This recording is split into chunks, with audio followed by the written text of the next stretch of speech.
Hey all, welcome to ForexBunker's weekly analysis and master candle review. Just wanted to welcome you all to 2011.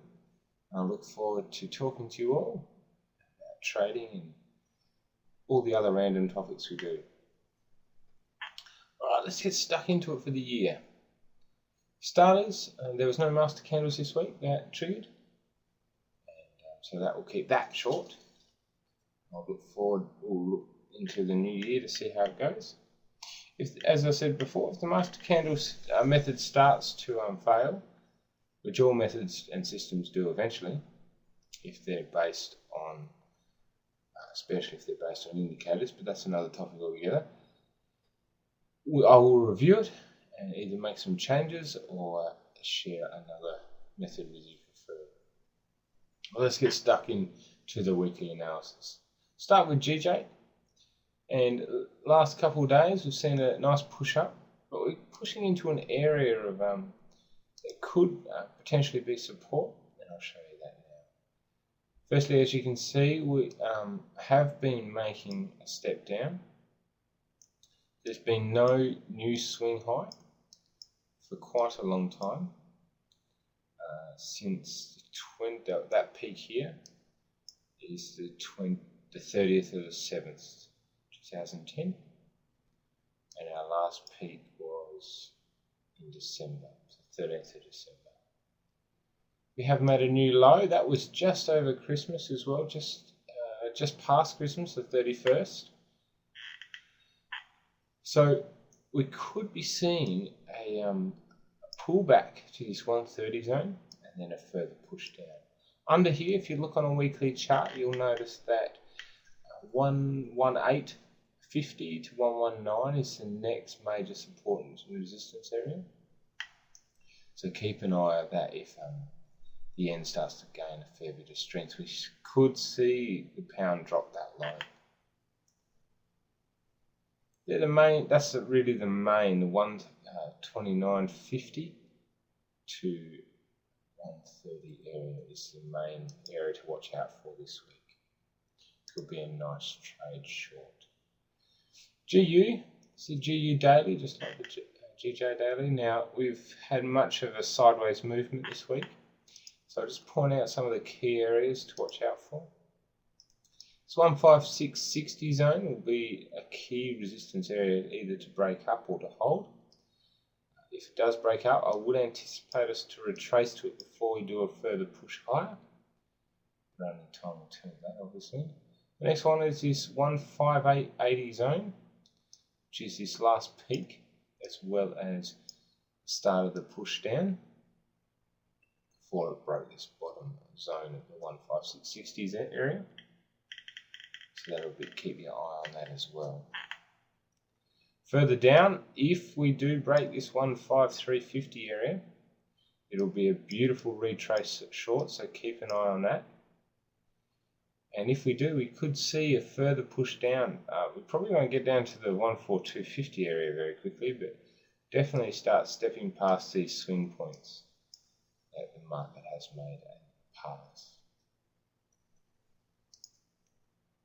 Let's go back again. AU, quite a good pair to trade this week. A beautiful short from the 102.50 area, just up here. Few hundred pips in here. I'd anticipate us to pull back a little before a further push down. The Australian dollar could weaken further with the floods, and the main reason for this is the removal of a lot of GDP for this year because of stock and wildlife, stuff like that being hurt in the process of the floods. A full damage for the floods is unknown at the moment, so just keep that with a grain of salt, but just keep an eye on it. Through this, forgive all the lines, this was off a 1 hour chart before that I was marking the swing points, so that's why there were so many. And I have not had time to clean it up, so I do apologise for that. But to note, in this area here, could be quite hard to push through, as it has been in this 198 to 99 area. to the 96 area for quite some time, since basically nearly all year. This started on the 10th month, so 2 or 3 months it's been. So keep an eye out on that whole zone, and key areas to watch out for. We won't hit that this week, but this 95 area will be definitely one to either trade a nice little bounce off, or if we do break through, it'll be a beautiful retrace short further down. Let's have a look at EU, and after I show you this data, I'll show you a price action trade I took this week. Yeah, because it was a really nice trade. So let's get started. Firstly, as you can see, it's very evident that EU has been pushing down. This is for a fair few fundamental reasons, and that will probably continue this week to come. We could see a pullback. If we do see a pullback, it'll probably be around this 1300 level, or just a little bit higher to this area of resistance or area of consolidation. And then we're starting to enter into the sideways and these points on the chart where price has already proven its mark. Now, on the downside, keep your eye out on this 127.30 area, as well as the 125.50 zone to 126 area. Both of these areas we should see a little bit of a bounce at least before probably continuing further down, but only the news will be able to give us that further picture. But I do expect further weakness. We might see a bounce up, like I said, but they will more than likely be quite short. Now I'll show you this EU price action trade. It's quite a nice trade, if I do say so myself. There's a fair few factors. Firstly, we were still making lower highs and higher highs, so I wanted a little bit extra confirmation.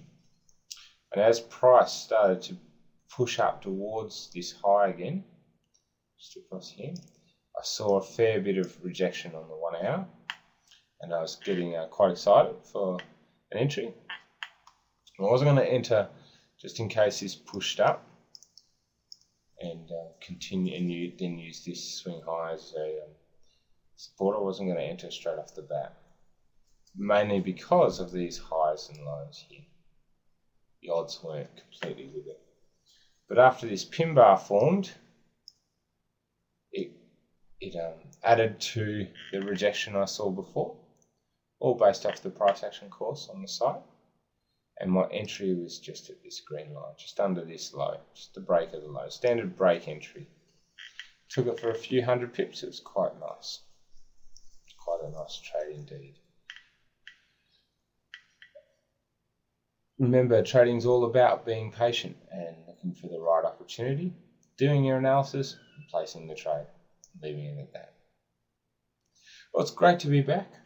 Really excited about 2011, and I hope you are too. I look forward to talking to you all and seeing your trading improve over the year. Have a great day.